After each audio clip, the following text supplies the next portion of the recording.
देखिए, मेरा नाम सईदुर रहमान अंसारी है। मैं प्रदेश महासचिव हूँ और 356 मऊ सदर विधानसभा का भावी प्रत्याशी भी हूँ। ये किस तरह कार्यक्रम है और क्या इसका मेन उद्देश्य था?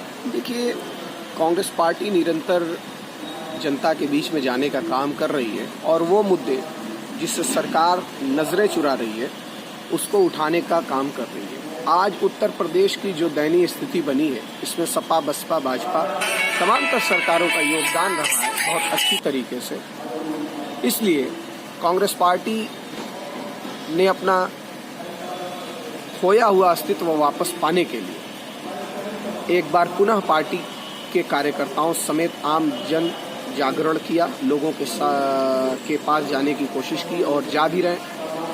इसी संदर्भ में प्रतिज्ञा संकल्प यात्रा या रैली या सम्मेलन जो भी कह लीजिए, उसका उद्देश्य ये है कि प्रियंका गांधी जी की जो प्रतिज्ञाएं हैं, खासकर महिलाओं के साथ कि 40% हम टिकटों में हिस्सेदारी के साथ अगर सरकार बनती है तो 40% हम उनको सरकारी नौकरियों में आरक्षण देंगे, साल में गृहिणियों के लिए 3 गैस सिलेंडर फ्री में देंगे, बस यात्रा फ्री कराएंगे, स्कूटी ग्रेजुएशन के लिए स्कूटी और इंटर कॉलेज के लिए स्मार्टफोन और टैबलेट की जो बात कही, उस उद्देश्य के लिए हम संकल्प यात्रा कर रहे हैं ताकि लोग हमारे साथ जुड़े और जो विश्वास पहले 89 से पहले कांग्रेस पार्टी में लोगों ने दर्शाया और जो विश्वास जताया था, उसी विश्वास को पुनः हम जगाने की कोशिश कर रहे हैं। जनता की मूल आवश्यकताएं हैं, क्या नाम है, राशन है और बिजली की बिल है और तमाम जो घरेलू संबंधी है, उस पर कोई कंट्रोल नहीं हो पा रहा है और इसके बारे में इसको कैसे देखते हैं? देखिए, कंट्रोल का मसला ये है कि हमारी पार्टी की तो सरकार 32 सालों से है नहीं उत्तर प्रदेश में।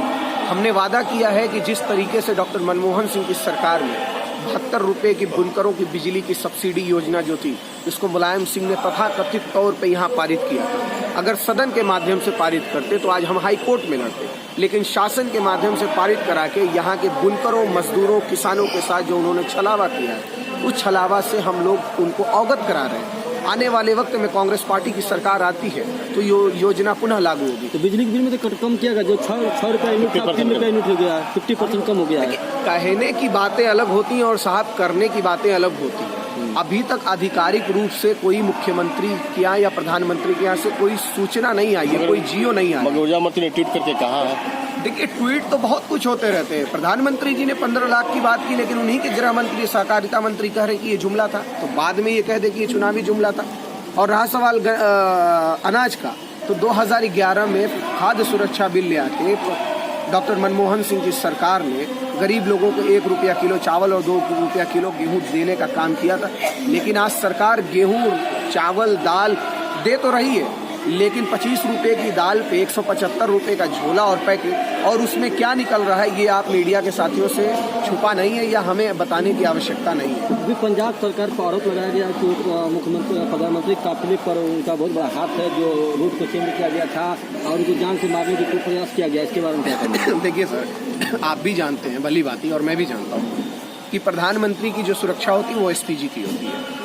SPG की सुरक्षा में प्रधानमंत्री या राष्ट्रपति का अगर किसी रोड पे जाना होता है तो 48 घंटे पहले उस रोड को ब्लॉक कर दिया जाता है। रॉ के लोग एक्टिव रहते हैं, इंटेलिजेंस ब्यूरो होता है, IB होता है, सेना के लोग होते हैं। तो सारी चीज होने के बावजूद राज्य सरकार उनके अधीन काम करती है। DM, SP और राज्य की जो भी एजेंसियां वो उनके अधीन हो जाती हैं। तो ये हम कैसे मान लें कि राज्य सरकार की चूक थी? इस मामले में तो आपको गृह मंत्री से सवाल पूछना चाहिए। आप मुख्यमंत्री से क्यों सवाल पूछ रहे हैं?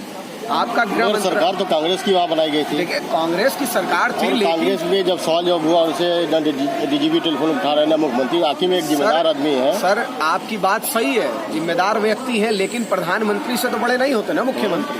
प्रोटोकॉल आता है, प्रोटोकॉल का पालन होता है, लेकिन प्रोटोकॉल अधिकारी तो उनके SPG के लोग होते हैं, उनकी सुरक्षा सलाहकार समिति होती है और सारा कुछ नेशनल एजेंसी उनको डील करती है। तो आप ये सवाल गृह मंत्रालय से पूछिए। क्या इसको माना जाए कि चुनावी मुद्दा है क्या? जी, क्या इसको चुनावी मुद्दा माना जाए क्या? ये नरेंद्र मोदी जी की हार और डर को बताता है। राहुल जी ने कहा ना कि नरेंद्र मोदी जी डरपोक व्यक्ति हैं, तो वो डर के 70,000 कुर्सियों में 700 कुर्सी भरी थी, तो जाएंगे कैसे भाई? 70,000 जहाँ कुर्सियाँ थी वहाँ 700 लोग थे, तो वो जाएंगे क्यों? और जिस व्यक्ति के आने के लिए 48 घंटे पहले रोड ब्लॉक हो जाता है, पुलिस उनकी सुरक्षा उनकी, आईबी उनकी, इंटेलिजेंस उनकी, रॉ उनकी, और उसके बावजूद इस तरीके का ये डायलॉग करना कि अपने सीएम से कहना मैं जिंदा चलाए हूँ। मनमोहन सिंह जब देश के प्रधानमंत्री थे तो गुजरात में उनके ऊपर जूता भी मारा गया। राजीव गांधी जी श्रीलंका में गार्ड ऑफ ऑनर की सलामी में उन गार्ड ने उन पे हमला किया था। राजीव जी जब इंदिरा गांधी जी की पुण्यतिथि पे राजघाट पे परिक्रमा कर रहे थे उस समय भी गोली चली थी। किसकी सरकार थी? सरकार किसकी थी? सरकार नहीं है, लेकिन हुआ ना। इसका जिम्मेदार तो इसके जिम्मेदार किसको मानते हैं? क्या 1984 की पुनरावृत्ति होती है पंजाब में? नहीं 1984 और उससे क्यों आप जोड़ रहे हैं इसको? ये केंद्र सरकार की विफलता है साहब। ये इसी मामले को लेकर के वहाँ के जो पंजाबी है उन लोगों का कहना है कि यहाँ हिंदू मुस्लिम और जो पंजाब सिख भाई हमारे हैं इन लोगों का कहना है कि ये 1984 में जिस तरह से फिर से दोहराया जा रहा है और सिखों को मारा गया बड़ी बुरी तरह से। सर मनमोहन सिंह जी नरेंद्र मोदी जी के पास एजेंसी है, गृह मंत्रालय, अमित शाह जी हैं उनके प्रमुख परम मित्र दोस्त भी हैं, वो एजेंसी लगा के पता लगा ले। आंदोलन करने वाले तो भारतीय जनता पार्टी के लोग ही थे ना, वहाँ पे झंडा तो उन्हीं का है ना, सोशल मीडिया पे तो आप देख रहे हैं ना, उन्हीं के लोग तो थे, कांग्रेस पार्टी का कोई तो नहीं था ना। तो हम तो कोई प्रोटोकॉल निश्चित होता है, किसी भी प्रदेश का मुख्यमंत्री किसी देश से जाता है वहाँ पे। सर बेरोजगारी पे आप सवाल नहीं करेंगे, आप क्या कहते हैं कि भुखमरी पे सवाल नहीं करेंगे, सवाल हो चुका है, सवाल नहीं करेंगे, सवाल करने का क्या अगर कांग्रेस की सरकार अगर आती है उत्तर प्रदेश में तो क्या ये बेरोजगारी के जितने मुद्दे हैं सब खत्म हो जाएंगे? मुद्दे खत्म नहीं होंगे, लेकिन निरंतर कम करने की कोशिश तो कांग्रेस पार्टी कर रही है ना। उत्तर प्रदेश में इसके पहले जिनकी सरकार थी उनसे आप पूछिए ना। भाजपा भी तो कर रहे हैं कि हम भी तो प्रयास कर रहे हैं खत्म करने का। प्रयास कर रहे हैं, लेकिन उनका प्रयास दिख रहा है ना कि कितने करोड़ लोग बेरोजगार हुए, कितनी कंपनियां बंद हो गई। साहब ये भी तो देखिए, आंकड़ा उन्हीं का आंकड़ा है। कैग की सीएजी की जो रिपोर्ट है वो तो बता रही है, अध्ययन तो कीजिए। हम किसानों के लिए भी बिजली माफ कम कर दिया गया है और इशारों के लिए कम कर दिया गया। सरकार में किसानों की बिजली माफ थी, आप रेट दर कम करने की बात कर रहे हैं, हमने माफ कर दिया था सर, हमने तो माफ किया। प्रधानमंत्री नरेंद्र मोदी जी सिर्फ बतौलेबाजी करते हैं, बोलते हैं, युवाओं छात्रों की बात नहीं करते हैं। इस देश की अर्थव्यवस्था की बात हो ही नहीं रही है, इस देश के स्वास्थ्य शिक्षा की बात हो ही नहीं रही है, न्यायपालिका पे कोई सवाल ही नहीं खड़ा कर पा रहा है। न्याय प्रणाली की जो व्यवस्था है उस पर आप क्या बात करेंगे? आपके ऊपर मुकदमा कायम हो जाएगा। आईटी की जो छापा पड़ रहे हैं सभी जो सपा कार्यकर्ताओं पर या कांग्रेसों पर और भी लोग पड़ रहे हैं, इसके बारे में क्या कहना? सर उनका डर है और कुछ नहीं है। जो आदमी, मैं अगर डरा हूं तो मैं आपको मजीद डराने की कोशिश करूंगा। अगर मैंने चोरी नहीं की या मैं डरा हुआ नहीं हूं तो मैं अगले को क्यों डराऊंगा? डराने और धमकाने का प्रयास निरंतर इसीलिए किया जा रहा है कि हमारे सरकार के और हमारे खिलाफ न बोले। लेकिन छापा के दौरान तो उनके पास वो मौजूद बरामद तो हुआ है। अरे सर बरामद हुआ, उसके अगले ही दिन क्या कहते हैं कि पेपर में आ गया कि सबका साथ सबका विकास शिखर के साथ। तो वो कहाँ से अपनी जगह पर गलत है? जो अगर नहीं मिलता तो समझ में आता है। नहीं, अब हमसे चंदा मांगेंगे, हम नहीं देंगे तो फिर हमारे खिलाफ कार्रवाई होगी, तो आगे हम देंगे। वही है, एक ही थाली के चट्टे बट्टे हैं। 2022 के चुनाव में क्या मुद्दे रहे कांग्रेस पार्टी के? रहेंगे कांग्रेस पार्टी के मुद्दे क्या रहेंगे? अरे सर बेरोजगारी, भुखमरी, ये तो सभी पार्टियां कर रही हैं। सभी पार्टी, कांग्रेस पार्टी कह रही है कि हम युवाओं को भी कर रही है, बसपा भी कर रही है, बीजेपी भी कर रही है। आप सपा के लोगों से पूछिए ना कि उन्होंने 12 से 17 तक में सिर्फ क्या कहते हैं कि 7 लाख नौकरी दी 23 करोड़ के प्रदेश में। जिनको उनको नौकरी दी उनको उन्होंने लैपटॉप देके बेवकूफ बनाया। जिनको उनको क्या कहते हैं कि अस्थायी करना था उनको उन्होंने कन्या विद्या धन के नाम पे बेवकूफ बनाया। अखिलेश यादव ने यही तो किया है 7 सालों में, जातिवाद की राजनीति की है। 7.5% के लोगों के साथ क्या कहते हैं ये किया है। तो ये माना जाए कि सपा गलत है, बसपा गलत है, बीजेपी गलत है, सिर्फ कांग्रेस सही है। मैं किसी को गलत और सही कहने का मैं जजमेंट नहीं दे रहा हूं। आरोप इसलिए लगा रहा हूँ कि प्रत्यारोप हो, वो उसको आके क्लियरफाई करें कि क्या कर रहे हैं। अखिलेश यादव ने 2012 के चुनाव में कहा था कि हम ओबीसी माइनॉरिटीज को आरक्षण देंगे। जब रिहाई मंच के नेताओं ने और लोगों ने पूछा कि साहब ये बताइए कि मजहबी आधार पे कहाँ क्या कहते हैं कि आरक्षण है, तो बोलती बंद हो गई। देखा जा रहा है कि कल्पनाथ के राय के बाद कांग्रेस में कोई ऐसा दिग्गज नेता नहीं है जो मऊ की विकास कर सके। हाँ, ये आप बात कहिए तो अब मैं मान सकता हूँ कि पूर्वांचल में कल्पनाथ राय के जाने के बाद कोई विकास नहीं हुआ है। कांग्रेस में देखिए नेता है, लोगों ने उनको चुना नहीं, ये उनकी गलती थी।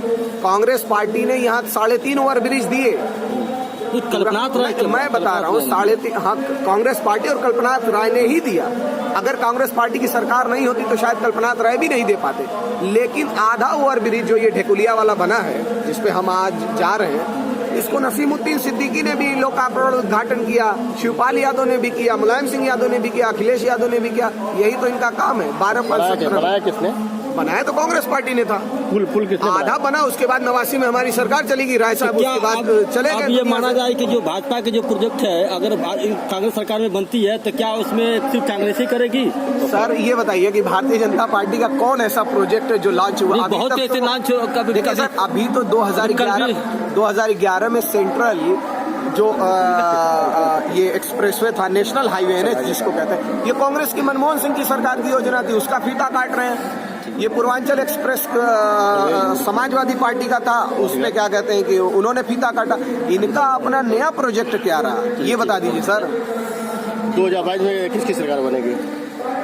हमसे अगर आप पूछ रहे हैं तो क्या, हम तो कांग्रेस पार्टी के हैं, हम तो यही कहेंगे कांग्रेस पार्टी की बनेगी, चूंकि जनता के अंदर जो विश्वास जो सर्वे में चौथे स्थान पे आप लोग आ रहे हैं। सर्वे में चौथे स्थान सर, पर चौथे ही से तो तीसरे और दूसरे पे आएंगे, 0 के बाद ही तो एक आएगा। 0 के बाद एक तो आएगा। फिर अगर हम चौथे पे भी आते हैं, मतलब चौथे को स्वीकार कर रहे हैं? नहीं, हम स्वीकार नहीं कर रहे हैं, मीडिया के अनुसार और भारतीय जनता पार्टी के IT सेल के अनुसार सर, अगर चौथे स्तंभ पे तैयार है तो हम विपक्ष में लड़ने के लिए तैयार है। जब 6 विधायकों की पार्टी पिछले 5 साल से योगी आदित्यनाथ बुलडोजर नाथ को जीने नहीं दे रही है, तो बताइए कि अगर मुख्य विपक्ष में आ जाएंगे तो क्या होगा? असल में विडंबना सर जानते हैं क्या है, इस देश में और इस समय का जो परिवेश है उसमें विपक्ष के लोगों से सवाल न करके प्रतिपक्ष के लोगों से सवाल किया जा रहा है, जो सत्ता से नवासी से दूर है।